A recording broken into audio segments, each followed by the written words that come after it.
Assalamualaikum warahmatullahi wabarakatuh. Apa kabar hari ini anak-anak? Ibu berharap kalian dalam keadaan baik, sehat, dan semangat untuk belajar. Hari ini kita akan belajar untuk pelajaran tematik kelas 2, tema 2, subtema 4, bermain di tempat wisata pembelajaran yang pertama. Kita langsung saja ya ke materinya. Benny bersama teman-temannya sudah sampai di pantai. Bu guru bersama siswa bercengkrama. Jadi Benny bersama teman-temannya sedang berwisata ke pantai.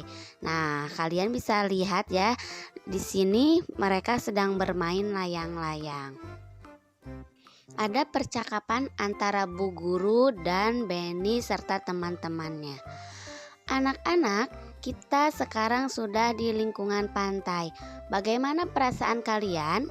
Tanya bu guru. Lalu Benny menjawab, kami sangat senang, Bu. Sekarang silahkan bermain dulu, tetapi tidak boleh jauh-jauh. Paham anak-anak? Kata bu guru. Paham, Bu, jawab para siswa. Bu, saya ingin bermain layang-layang, kata Benny. Boleh Benny, kata bu guru. Kalau kami ingin menulis-nulis di pasir, Bu, kata Lani. Silahkan, tetapi ingat, jangan terlalu dekat dengan tepi pantai ya. Siswa semuanya bersama-sama menjawab, baik Bu. Nah, sebelum bermain, ibu mau bertanya, benda apa saja yang ada di pantai? Kata bu guru. Lalu Dayu menjawab, ada kapal, pancingan, keranjang ikan, jaring, pelampu, dan sampan, Bu. Lalu Mei juga menjawab, ada pasir, batu, air, dan kerang, Bu. Udin juga menjawab, balon dan layang-layang, Bu. Bu guru berkata, pintar anak-anak ibu semua. Beri tepuk tangan untuk kita semuanya. Nah, ini adalah percakapan antara bu guru dengan semua siswanya. Mari kita jawab pertanyaan berikut sesuai dengan isi teks percakapan tadi. Bagaimana perasaan siswa ketika sampai di pantai? Iya, mereka merasa senang. Siapa yang ingin bermain layang-layang? Iya, Benny yang ingin bermain layang-layang. Apa yang ingin dilakukan Lani? Iya, Lani ingin menulis-nulis di atas pasir pantai. Apa yang ditanyakan bu guru kepada siswa? Iya, bu guru bertanya benda apa saja yang ada di pantai. Nah, lalu apa saja benda yang ada di pantai? Nah, tadi ada balon, ada sampan, ada layang-layang, ada bola ya untuk bermain di pantai, ada kapal dan sebagainya. Anak-anak, saat kalian membaca percakapan tadi, apakah ada tanda baca? Nah, sekarang kita belajar tanda baca ya. Apa saja tanda bacanya? Nah, dalam percakapan tadi ada tanda tanya. Tanda tanya simbolnya seperti ini ya. Tanda tanya ini digunakan untuk mengakhiri kalimat tanya. Kita sudah belajar tentang kalimat tanya ya yang waktu minggu kemarin. Lalu di percakapan tadi ada tanda titik. Nah, ini contohnya ya tanda titik. Nah, itu digunakan untuk mengakhiri kalimat berita. Lagu apa ya yang cocok untuk bermain layang-layang? Nah, ayo lagu apa-apa? Iya, ada lagu layang-layang yang bisa kalian nyanyikan bersama-sama ya dengan teman-teman kalian atau dengan ayah ibu kalian yang bunyinya seperti ini. Ku ambil bulu sebatang, ku potong sama panjang, ku raut dan ku timbang dengan benang, ku jadikan layang-layang. bermain, berlari, bermain layang-layang, bermain ku bawa ke tanah lapang, hatiku riang dan senang. Coba ya kalian latihan menyanyikan layang-layang. Mari kita baca percakapan antara Benny dan Siti yang sedang menghitung layang-layang. Aku pernah membaca tentang membagi dengan bilangan 1, kata Siti. Lalu Benny berkata, bagaimana hasilnya? Siti juga bertanya, bagaimana kalau kita coba? Wah, ide yang bagus, kata Benny. Lalu mereka mencoba. Nah, kita kan sedang menghitung layang-layang. Di tanganku sudah ada 6 layang-layang. Kalau aku bagikan 6 layang-layang kepada Benny, berapa banyak layang-layang yang Benny terima? Langsung kita buktikan ya. Berarti 6 layang-layang dibagi ke 1 orang, maka Benny akan mendapatkan 6 layang-layang. Kalau begitu, suatu bilangan jika dibagi 1, hasilnya adalah bilangan itu sendiri ya. Jadi kita bisa simpulkan angka berapapun kalau dibagi 1 hasilnya adalah angka itu sendiri atau bilangan itu sendiri. Contoh 20 dibagi 1 ya sama dengan 21. 7 dibagi 1 sama dengan 7.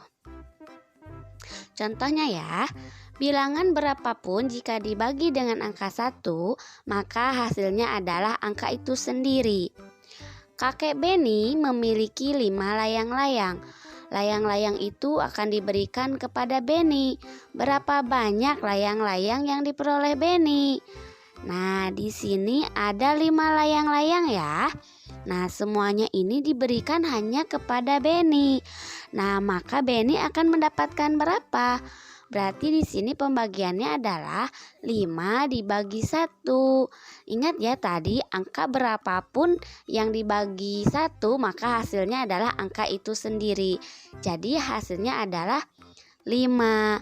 Itu adalah KM-nya atau kalimat matematikanya. Kesimpulannya atau KJ-nya, jadi banyaknya layang-layang diperoleh Benny adalah 5.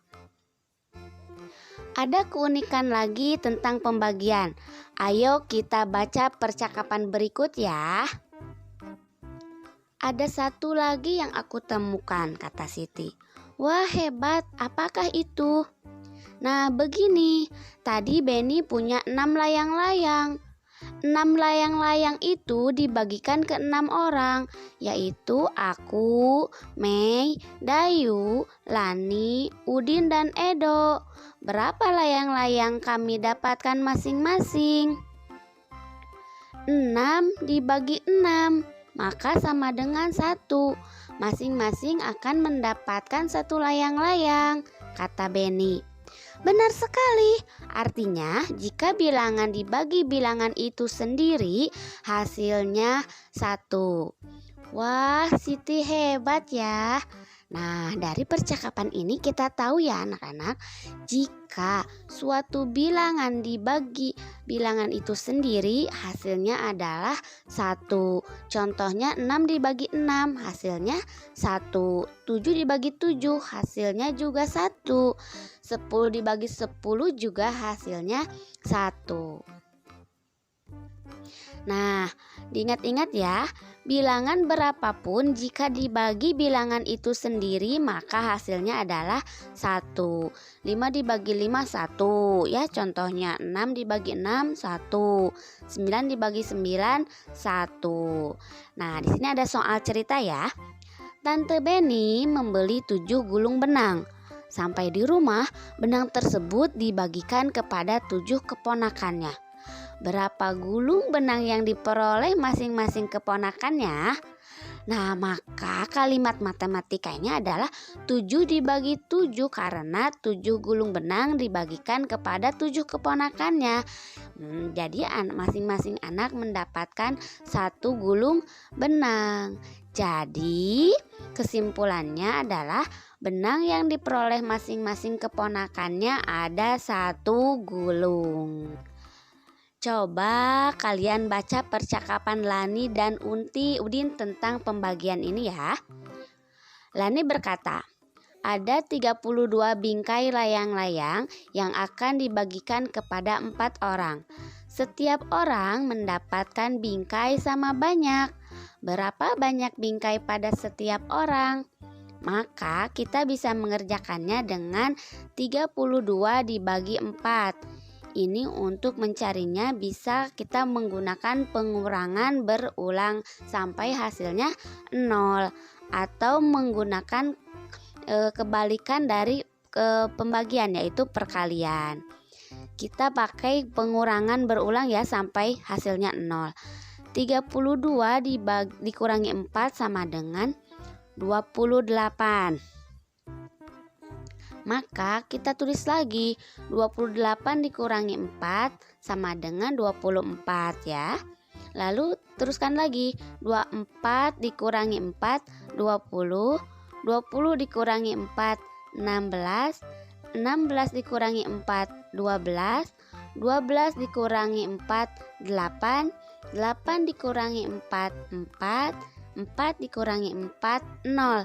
Nah, berarti hasilnya di sini udah 0 ya. Berarti berapa kali pengurangan? Di sini kita hitung 1 2 3 4 5 6 7 8. Ada 8 kali pengurangan. Maka KM-nya adalah 32 dibagi 4. Nah, lalu kita tulis pengurangannya ya. Berarti 32 dikurangi 4 dikurangi 4 dikurangi 4 dikurangi 4 sampai 8 kali, jadi hasilnya 8. Jadi banyaknya bingkai pada setiap orang ada 8. Nah, di sini Beni bisa menjawab pertanyaan dari Lani ini. Nah, ini jawaban Beni. Bentuk pembagiannya 32 dibagi 4 sama dengan 32 dikurangi 4 dikurangi 4 dikurangi 4 dikurangi 4 dikurangi 4 dikurangi 4 dikurangi 4 sama dengan 0. 32 dibagi 4 sama dengan 8. Jadi banyak bingkai pada setiap orang ada 8. Ayo baca lagi ya percakapan antara Beni, Lani, dan Dayu. Ayo kita baca lagi ya. Ibu akan barengi ya. Di kakimu ada kerang kecil. Bukankah kita ada tugas membuat karya hiasan dengan bahan alami? Bagaimana kalau kita ambil kerang untuk membuat figura? Wah, ide yang bagus, Beni. Aku lupa ciri-ciri karya hiasan dengan bahan alami. Apa kamu masih ingat, Beni? Masih, di antaranya menggunakan bahan kering. Bahan terdapat di alam bebas. Karya hiasan dinominasi dengan bahan alam. Berarti bahan yang kita butuhkan untuk karya figura nanti adalah kerang ya. Kemudian alat apa saja yang kita butuhkan? Nah, alat yang bisa kita gunakan adalah lem untuk menempelkannya dan kertas karton sebagai tempat menempelkannya. Namun bisa juga ditambahkan dengan bahan lain seperti daun kering, biji tumbuhan yang berwarna dan lainnya. Nah, ini adalah karya hiasan dengan bahan alami yaitu kerang. Nah, Ibu di sini punya fotonya ya, contohnya. Nah, ini adalah contoh figura foto menggunakan kerang. Nah, alat yang kita perlukan yaitu pastinya karton, lem, gunting, terus kerangnya, atau yang lainnya atau tumbuhan kering. Lalu kita siapkan gunting untuk memotongnya. Lalu siapkan lagi pensil untuk membuat polanya. Nah, ini adalah contoh karya dari bahan alami. Nah, ini juga ada contoh lagi dari bahan atau bahan alami dari cangkang telur dan daun kering. Nah, demikian tadi ya anak-anak pembahasan kita untuk mata pelajaran tematik tema 2 subtema 4 pembelajaran 1. Semoga video pembelajaran ini bermanfaat untuk semuanya. Sampai jumpa nanti di video pembelajaran selanjutnya ya. Jaga kesehatan dan terus semangat belajarnya. Waalaikumsalam warahmatullahi wabarakatuh.